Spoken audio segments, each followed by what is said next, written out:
que possam ingressar, com exceção, claro, do processo sigiloso. As pessoas que não acompanharem, teremos uma sustentação oral também, né?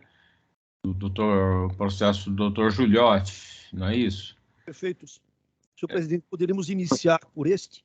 Pois não, perfeito. Os advogados estão presentes aqui. Perfeito, então eu acho que podemos admitir na sessão os advogados, então, desse caso que haverá sustentação oral, então. E estando presentes, o doutor Giuliotti e Jacinto estão presentes? Estão presentes aqui na sala. Então, podemos dar início. Doutor Pedro Giuliotti procederá à leitura do voto.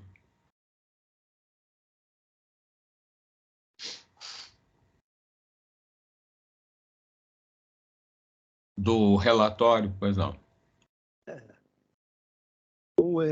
Recurso contra a instauração de inquérito civil. Representante José Marcos Santos. Representado e recorrente Robson Caldato Trindade.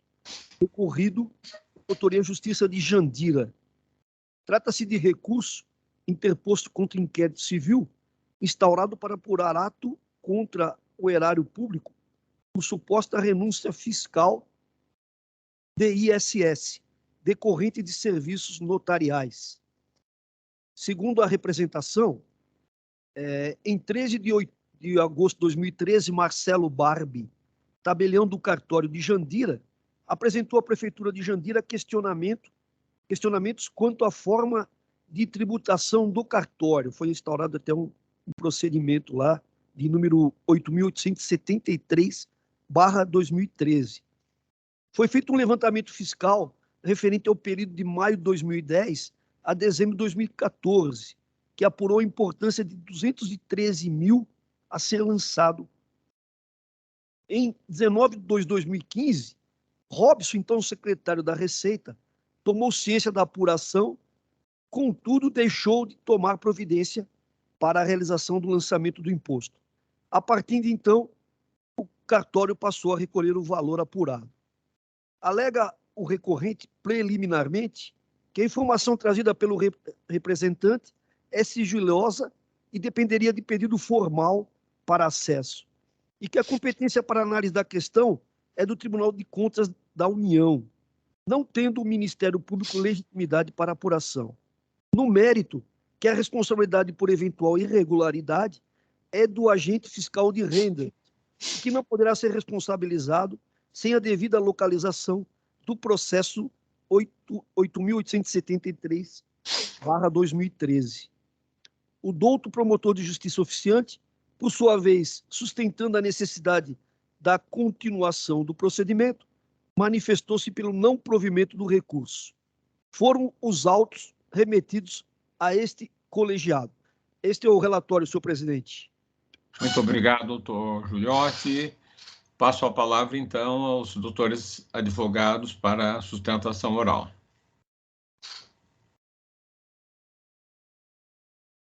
Boa tarde ao Conselho, boa tarde, Excelências. Agradeço, primeiramente, pela oportunidade de estar aqui presente. Fui prontamente muito bem atendido desde que ingressei, desde ontem, no meu primeiro contato.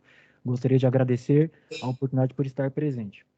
Bom, no tocante ao recurso interposto com relação ao pedido, né, a formulação da promotoria do município de Jandira, preliminarmente, a gente declara o prejuízo da informação advindo de uma lei 12.527 de 2011, no seu artigo 10º, que diz que a pessoa que tem que ter acesso à informação sigilosa e privilegiada deverá, então, passar por um procedimento dentro da prefeitura, dentro do Paço Municipal, de modo a garantir que os seus dados, aquele interessado em ter informação sigilosa e orçamentária, deverá ser esclarecido, então, trazido à visão do ente público. Nisto, caracteriza-se também uma lei, o artigo 424 do Código Tributário Municipal, que diz que é vedado para qualquer pessoa informação privilegiada e sigilosa. No tocante, Vossas Excelências, a iniciação disso se inicia por um e-mail, né, oriundo da plataforma Gmail, simplesmente encaminhado à promotoria do município de Jandira, onde, de maneira genérica, cita nominalmente apenas o averiguado nessa situação, como também todos os demais secretários municipais do município de Jandira, de maneira totalmente subjetiva e genérica, não destacando a responsabilidade na qual foi incumbida a eles, mas dizendo que tão somente acredita que eles participariam em algum tipo de situação contra o erário público. Não foi dito de maneira clara e objetiva como seria. A base de toda a denúncia é um e-mail encaminhado para o Gmail, onde a nobre promotoria acolheu isso. Pois bem, no tocante à situação de quem é o responsável, quando se fala num recurso interposto sobre a inversão do polo passivo, existe uma lei municipal, a Lei 1426 de 2003, que fala sobre as responsabilidades do agente fiscal de rendas. Pois bem, o agente fiscal de rendas, na mesma lei, no artigo 422, diz que é competência privativa do agente fiscal de rendas em tributar. Ele tem essa capacidade postulatória de agir em favor do município, ingressando com o tributo quando ele acha que ocorre determinada situação. Nesse sentido, a lei que visa colocar isso e é trazida ao bojo do recurso, no sentido de demonstrar que o agente fiscal de rendas permaneceu com esse processo ao longo do período de quase 2 anos. E apenas no ano posterior, no ano de 2015, ele visa, então, entregar ao secretário, que não tem nenhum tipo de atitude que prevaricou ou foi omisso. Muito pelo contrário, na folha 153 do inquérito que está aqui tramitando, o secretário, então, com o mandato da época, encaminha esse processo para o setor, a Secretaria de Serviços Jurídicos do mesmo município.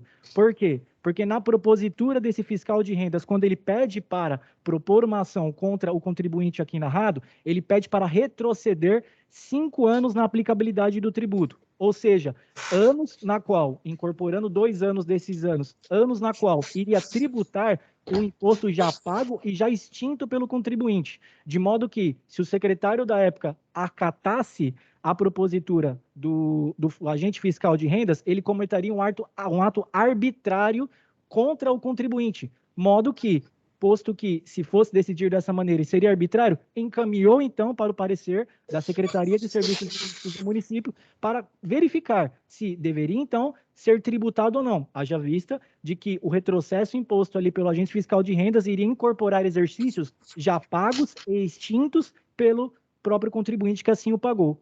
Nesse sentido, encaminha, então, para a Secretaria de Serviços Jurídicos do município, onde o processo, através de via de protocolo, encaminhado lá, e na folha 153 do inquérito civil aqui tramitado, mostra que a prefeitura já elucida, já esclarece, já visa garantir que o processo está com a Secretaria de Serviços de Assuntos Jurídicos do município, que ali deveria dizer, tributa-se ou não tributa-se desse contribuinte. E nisso, o processo por si só não voltou com nenhuma orientação, como também não foi localizado. Haja vista de que no próprio bojo do recurso, nós colocamos como ausência de prova fundamental, que se é um secretário, naquele momento, que é um cargo temporário, manifestava-se apenas dentro do processo, com decisões apenas dentro do processo. É do interesse, então, de momento denunciado, ora anteriormente secretário, que se localize esse processo para verificar qual é a atitude tomada de fato lá dentro. E a atitude tomada de fato lá dentro é o último encaminhamento para a Secretaria de Serviços Jurídicos, que deveria, naquele momento, dizer o que aconteceu ou não. O fato da inversão do ônus da prova é que, porque o fiscal que recebeu isso com pedido do tabelião no ano de 2013 ficou com o processo e só o trouxe à ciência do secretário no ano de 2015 e trouxe sem nenhum tipo de atitude ou atuação dentro do processo, quando deveria, em poder de lei, atuar, porque é característica e é atitude privativa do mesmo, em atuar dentro do processo, quando não atuou. Entregou ao secretário, que naquele momento, esperava-se que o secretário, naquele momento, tomasse qualquer atitude de tributar de imediato, mas não, encaminhou sabiamente à Secretaria de Negócios Jurídicos, onde ali deveria dizer, devo tributar? Porque o contribuinte já havia pago, deveria tributar exercício já pago e extinto, retroceder dessa maneira? Essa é a indagação que está dentro do bojo do recurso e é de nosso total interesse a localização do processo para que apure, de fato, a atuação do secretário, que foi o único nominado, onde o denunciante, de nome totalmente homônimo, subjetivo, sem dar nenhum tipo de dado, não tem cadastramento dentro do passo municipal, não se sabe quem é essa pessoa que denunciou, mas se sabe que como pode essa pessoa que denunciou denunciar no e-mail ali e logo juntar um documento que não é fotografia, é um documento da mesma propositura do fiscal, sem ter assinatura. Se a pessoa tem alguma prova cabal que possa fazer uma denúncia contra o horário público, deveria então ter alguma fotografia, não o próprio documento propriamente dito. Então, essa é a indagação aos senhores com relação ao recurso. Agradeço pela oportunidade de estar presente com os nobres colegas e agradeço novamente o tempo cedido. Muito obrigado, doutor defensor. Eu devolvo a palavra, então, ao doutor Pedro de Jesus Giuliotti para proferir o seu voto. Senhor presidente, foram duas as que eu considerei as preliminares suscitadas pelo douto defensor. Primeira preliminar é que a representação seria sigilosa e a colheita da informação dependeria de pedido formal, e que a segunda preliminar que o Ministério Público não teria legitimidade para essa apuração. As preliminares suscitadas não merecem prosperar.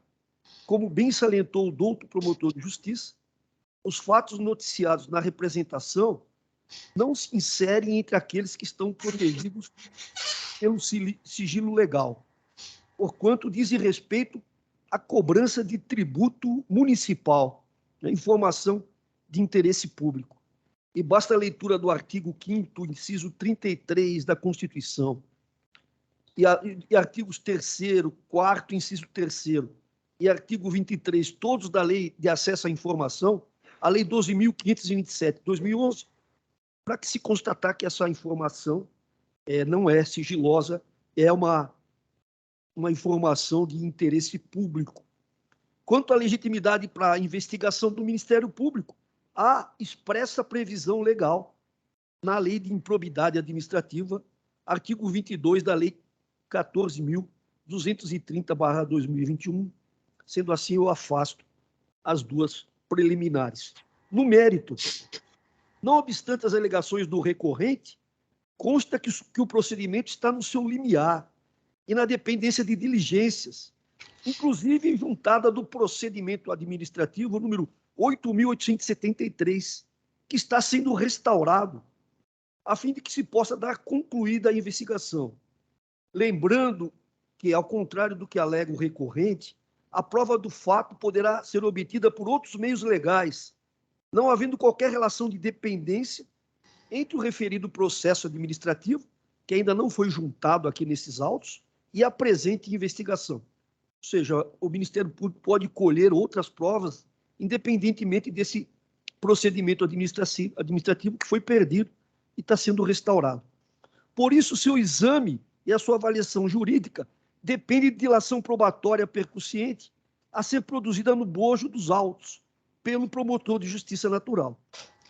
Ora, tem-se como consolidada nesse colegiado a orientação de que, na pendência de diligências reputadas necessárias ao esclarecimento da hipótese fática sob apreciação, não se cogita prover recurso que vise a interrupção das investigações.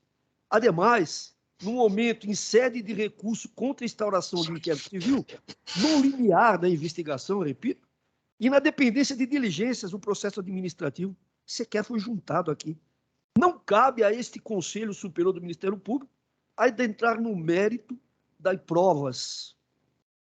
Queria ressaltar, por fim, que a simples instauração do procedimento investigatório, doutor defensor, não significa necessariamente imputar de forma definitiva ao recorrente qualquer responsabilidade por eventuais irregularidades a apurar. É uma mera investigação e ainda não está se imputando de forma definitiva ao seu cliente a responsabilidade por qualquer desvio aqui ou que se possa apurar eventualmente.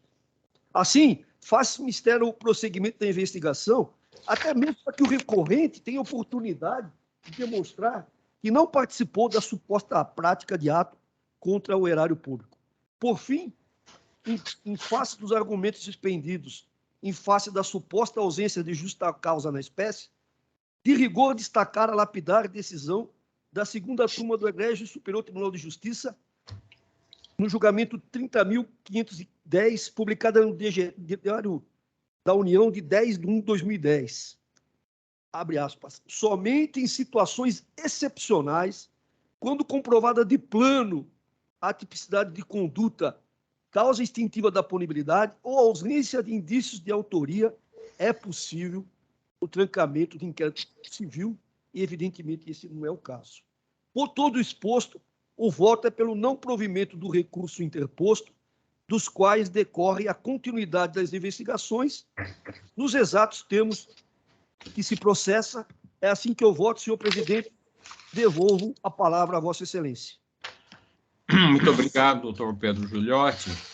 Eu consulto o interesse de algum dos integrantes do colegiado de se manifestar ou se podemos passar a votação, ou prosseguir a votação.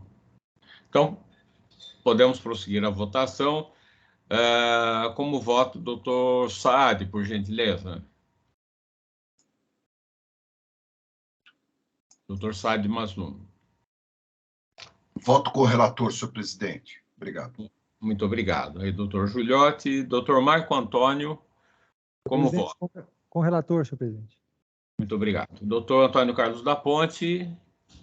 Eu acompanho o excelente voto do relator, senhor presidente. Muito obrigado. Doutor Antônio Calil Filho, por gentileza.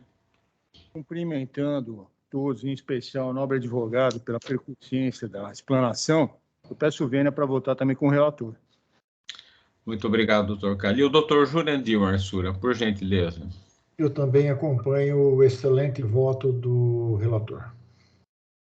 Muito obrigado. Eu também acompanho o lúcido e sempre bem fundamentado voto do doutor Pedro Giuliotti. Doutora Tatiana Bicudo, por gentileza. Parabenizando o doutor advogado pela exposição, eu também acompanho o voto do ilustre relator. Muito obrigado. Doutor José Carlos Bonilha, por gentileza. Eu também gostaria de parabenizar o advogado aí presente por sua tenacidade, por sua combatividade. Pois com todas as vênias eu quero cumprimentar o ilustre, o digno relator pelo seu excelente voto e o acompanho. Muito obrigado, doutor Bonilha. Então, podemos anunciar que, por unanimidade, foi aprovado o voto do relator negando o provimento ao recurso.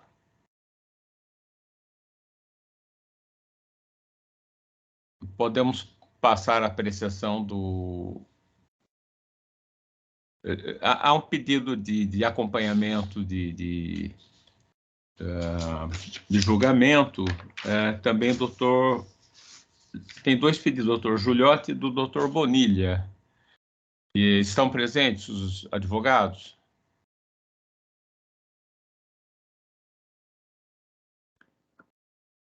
A Ivanice disse que todos os advogados já estavam na sala. Penso que estão. Não estão? Perdão. Não, estariam na sala virtual, então eu acredito que todos os advogados já estejam presentes. Pois então, a rigor, qual então seria o do Estão doutor? presentes, doutor. Os participantes estão presentes. Estão presentes. Perfeito. Então, pela ordem, doutora Tatiana, então qual seria o do doutor Giuliotti ou do doutor Bonilha? Do doutor Giuliotti, que estaria na sequência, é de turma, e o processo MP é o 14 0695 00000716/2021. O seu é número 29.0001.054.2021/35. A Promotoria de Justiça de Patrimônio Público, e o participante é Vinícius Augusto de Batista dos Santos. Pois não. Então, passamos à leitura do relatório e voto, não é, doutor? Sim. Pedro Juliotti. Por gentileza, com a palavra, Vossa Excelência. Obrigado, senhor presidente. Inquérito civil instaurado para apurar suposta irregularidade na emissão dos alvarás de edificação nova, número 2012, e do alvará de execução de edificação nova, número 2012, 4.648, pela Prefeitura de São Paulo, em favor da Aveiro Incorporações para edificação do empreendimento Residência Cidade Jardim, tendo em vista que a construção supera o permitido legalmente, em razão de o terreno possuir parcela mínima localizada no perímetro. Operação Urbana Consorciada, da Operação Urbana Consorciada Água Espraiada. Diligências realizadas, esclarecimentos prestados pela Prefeitura e pela construtora interessada. Insuficiência de elementos que indiquem até o momento prática de ato de improbidade relacionado à expedição dos alvarás aqui investigados. Fatos que já estão sendo apurados sobre o enfoque da habitação e urbanismo, inclusive com a propositura da ação civil pública número 1541, promoção de arquivamento mantida, homologação, sem prejuízo da possibilidade de reabertura das investigações na hipótese de novos elementos, e já está sendo apurado sob o enfoque da habitação e urbanismo, os mesmos fatos. Senhor presidente, homologo o arquivamento formulado pelo promotor de justiça. Muito obrigado, doutor Pedro Juliotti. Alguém da segunda turma deseja se manifestar? Então, podemos passar à votação. Doutor Juliotti, já votou. Doutor Antônio Carlos da Ponte, por gentileza. Eu acompanho o relator, senhor presidente. Pois não. Doutor Jurandir Marsura, por gentileza. Também voto com o relator. Doutor José Carlos Bonilha, por gentileza. Eu também voto com o relator. Muito obrigado. Então, por unanimidade, a segunda turma aprovou o voto do doutor Juliotti, negando o provimento ao recurso. Agora, então, passaremos ao caso em que há interesse de acompanhamento do voto do doutor José Carlos Bonilha, não é isso, doutora Tatiana? Pois não, é isso. Também é um voto de turma, e o número do Ministério Público é 14-0739-000-8805/2021, dígito 5. O número SEI é 29.0001, 0091-991-2021/24. Promotoria de Justiça do Patrimônio Público e Social. O participante é o doutor Paulo Henrique Mandetta, a parte interessada é Heloísa Silva Dutra de Oliveira Bonfá, e o relator é o doutor Bonilha. Pois não, então passo a palavra ao ilustre relator, doutor José Carlos Mascari Bonilha, para a apresentação de seu voto. Obrigado, senhor presidente, colegas. Eu estou aqui homologando um arquivamento que foi ordenado na origem, e o meu voto está vazado nos seguintes termos. Inquérito civil instaurado para apurar irregularidades na Faculdade de Medicina da Universidade de São Paulo. Notícia de exercício de atividade empresarial por professores da faculdade, contratados em regime de dedicação integral à docência e à pesquisa. Foram prestados esclarecimentos e foi instaurada uma sindicância no âmbito da própria Universidade de São Paulo, que concluiu não constatando qualquer violação das normas do regime de dedicação integral. Investigadas que possuíam autorização da Comissão Especial de Regimes de Trabalho para exercerem atividades de pesquisa sem ofensa ao regime de dedicação integral. Portanto, se vislumbrou insuficiência de elementos de improbidade administrativa e foi promovido o arquivamento. E pelo meu voto, pelas mesmas razões, eu homologo e mantenho esse arquivamento. Muito obrigado, doutor Bonilha. Eu consulto se alguém deseja se manifestar ou se podemos passar a... Esse é julgamento de turma, não é verdade?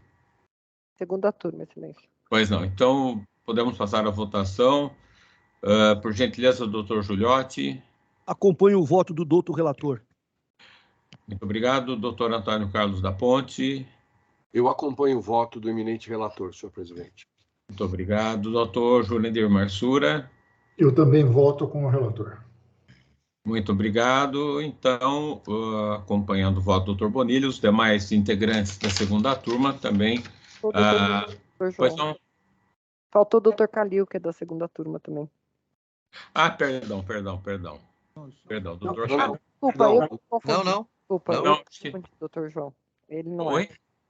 Eu que me confundi, achei que ele fosse ele da primeira, desculpa. Imagina. Então, posso anunciar, então, que por unanimidade foi aprovado o voto do Dr. José Carlos Bonilha, homologando o arquivamento. Bom, passado... Agora, 3 destaques e um quarto que é do sigiloso, né? Perfeito. Esses 3 destaques, 2 são do Dr. Calil e um do Dr. Saad. Pois não. Pela ordem aqui que está no ESAGE, seria o primeiro do Dr. Saad, que é o SEI 14-0725-0000-763-2022. É do Pleno, do Pleno e a origem é 29.0001-010-1260-2022-18. Perfeito. Com a palavra, o doutor Saad Maslum, por gentileza. Obrigado, senhor presidente.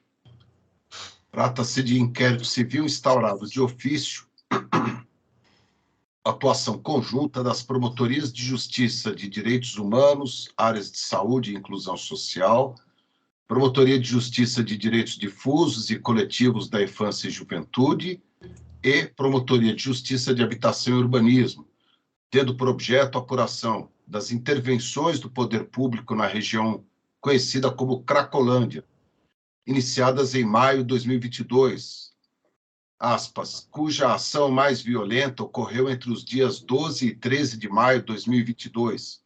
Violência e truculência, morte de uma pessoa atingida por projétil de arma de fogo, ação sem respaldo no denominado Programa Redenção, da Municipalidade de São Paulo.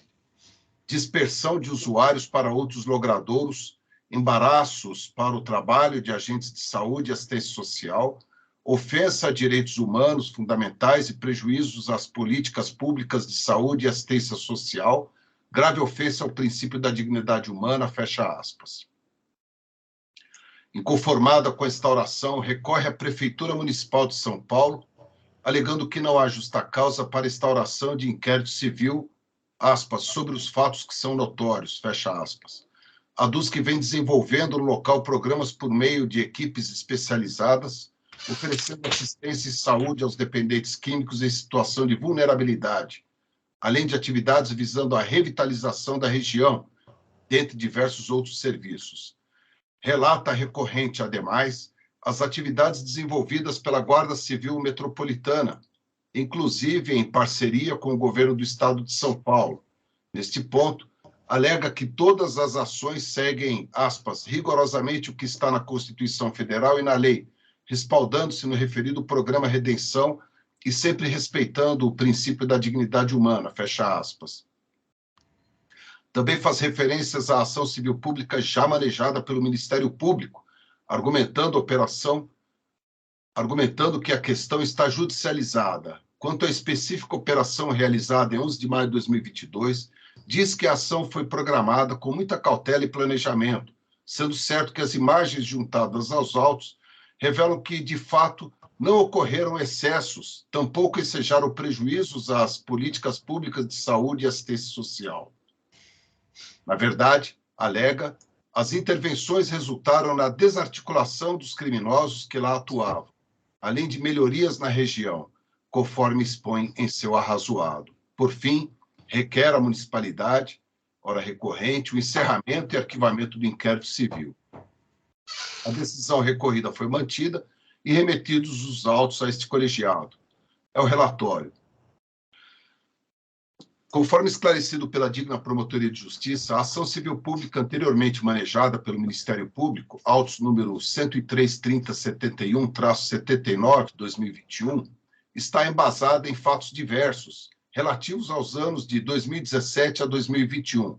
Em outras palavras, o objeto deste inquérito civil é diverso, não compondo a causa de pedir daquela ação.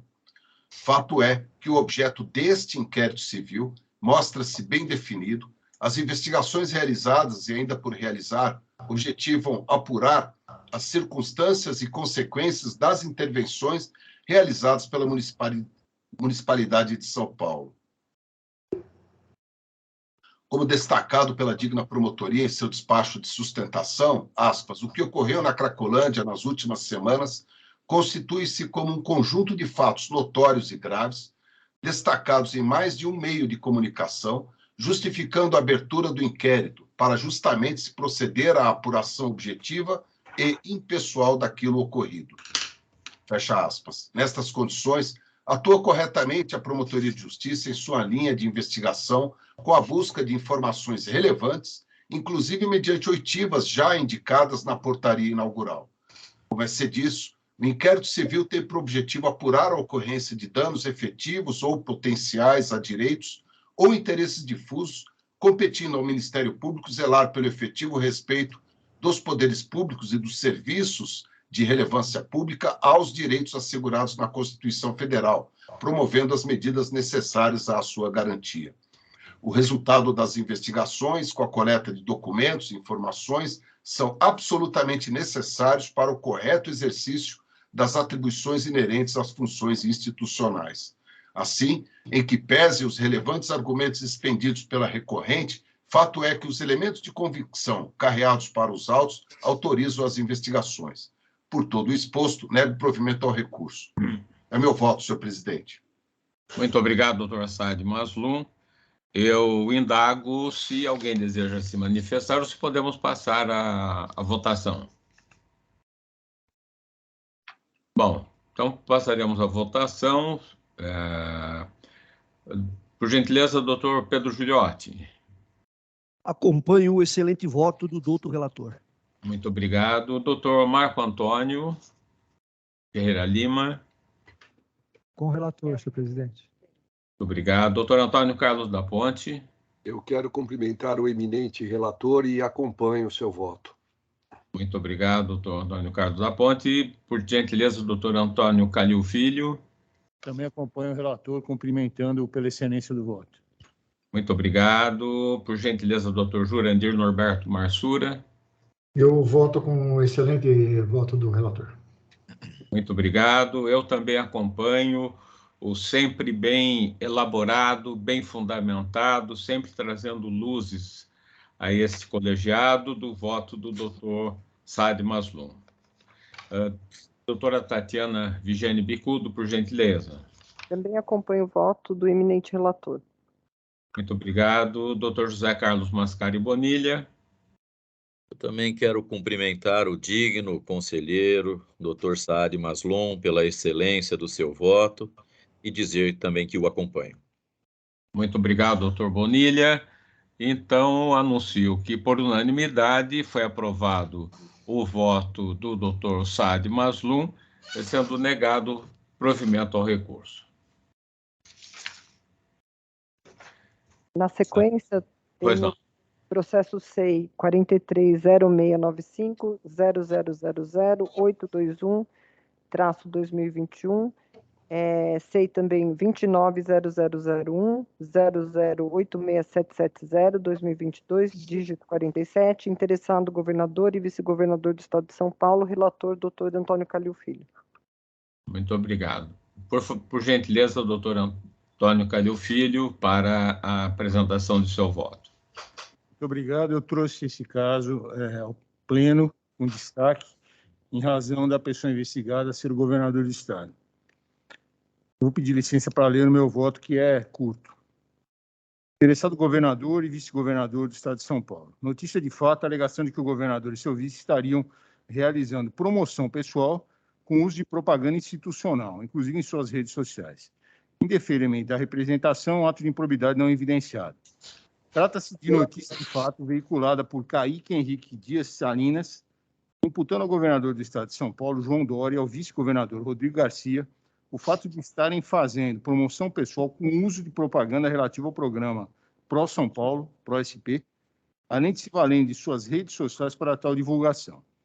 Vieram para os autos informações ressaltando que a conduta se exaure na publicidade institucional, não caracterizando o ato de improbidade administrativa, e que a campanha de divulgação é de responsabilidade da Secretaria de Comunicação e não decisão direta do governador. A par disso, a divulgação em redes sociais privadas constitui livre manifestação do pensamento, sem qualquer ônus para os cofres públicos. A representação foi indeferida pelo Procurador-Geral de Justiça, que não vislumbrou dolo na conduta. Esses, em resumo, os fatos. O indeferimento deve ser homologado. Conforme ficou apurado, foi exibida no evento de divulgação do programa Pro-SP a capa da revista Isto É, com o slogan O Brasil que dá certo, entre aspas, mostrando as imagens do governador e seu vice-secretário. O comparecimento do chefe do Poder Executivo Estadual em eventos relacionados como atos e ações governamentais, como é o caso do lançamento do referido programa, não evidencia a promoção pessoal e decorre da responsabilidade do exercício do cargo. O artigo 37 da Constituição Federal dispõe, artigo 37, a administração pública direta e indireta de qualquer da União, dos Estados, do Distrito Federal e dos municípios obedecerá aos princípios da legalidade, impessoalidade, moralidade, publicidade e eficiência. E também é o seguinte, parágrafo 1º. A publicidade dos atos, programas, obras, serviços e campanhas dos órgãos públicos deverão ter caráter educativo, informativo ou de orientação social, dela não podendo constar nomes, símbolos ou imagem que caracterizem promoção pessoal de autoridades ou servidores. Grifei. Todavia, não se observa na conduta citada o dolo caracterizador do ato de improbidade, já que, como bem ponderada na promoção e deferimento, a imagem dos gestores estava contextualizada em capa de revista de grande circulação, não se podendo concluir estar direcionada à promoção pessoal. Por outra parte, a proibição trazida na Constituição Federal refere-se à propaganda pública, entendida como aquela promovida com verba pública para divulgar obras governamentais. Tratando-se de propaganda privada, não teria havido violação ao disposto no artigo 37 da Constituição Federal, a elidir, da mesma forma, a figura da improbidade administrativa. Além disso, como bem lembrado naquela promoção de arquivamento, a propaganda institucional, uma vez veiculada, torna-se de domínio público, excetuada a hipótese de que a conduta estivesse totalmente divorciada da propaganda institucional, ou essa teria sido produzida e paga pelo poder público com o exclusivo propósito de abastecer redes sociais privadas do agente público, é impossível falar-se em ato de improbidade. Ante o exposto, meu voto é no sentido da homologação do indeferimento da representação. Muito obrigado, doutor Calil. Doutor Antônio Carlos da Ponte, mas... Pois não. Eu peço vista desse feito para melhor análise. Pois não. Perfeito. Eu, sem prejuízo do pedido de vista do doutor Giuliotti, gostaria apenas de fazer duas indagações ao eminente relator. A primeira delas, qual teria sido a data dos fatos?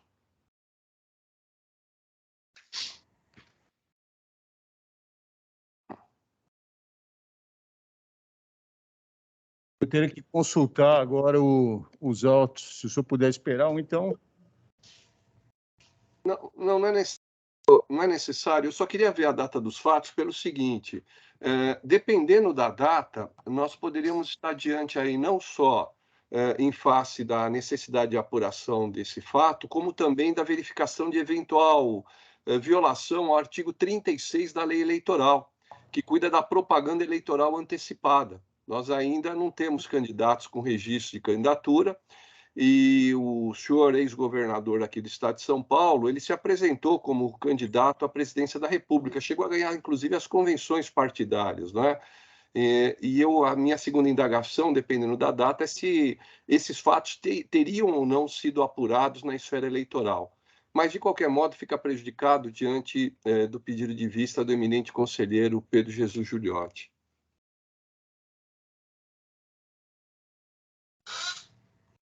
Bem, tendo em vista o pedido de vista do Dr. Pedro Giuliotti, entendo que devemos dar prosseguimento, doutora Tatiana. E há outro destaque do Dr. Calil, na verdade. Isso, é o 43.0699.0000.366 de 2021, SEI 29.0001, 00867776, 2022, dígito 79. É também interessado o governador do Estado de São Paulo. Pois não, muito obrigado, doutor Antônio Calil Filho, por gentileza, com a palavra para a apresentação do seu voto. Pois não, uma notícia de fato. Trata-se de recurso contra indeferimentos de notícia de fato apresentada por autor que requereu anonimato, asseverando serem ilegais os decretos que ajustam, através do pagamento de abono, o valor recebido pelos professores que oferem vencimentos inferiores ao piso nacional salarial, afirmando representar mau uso do dinheiro público. Segundo a notícia, o governo do Estado de São Paulo gasta todos os meses valores com decreto ilegal para pagamento de abono complementar a professores que recebem menos que o piso nacional, quando deveria solucionar a questão de outra forma. O governo do Estado de São Paulo prestou informações, tendo sido anexadas aos autos parecer da Procuradoria-Geral do Estado, contudo em sede de retratação, promoção de arquivamentos.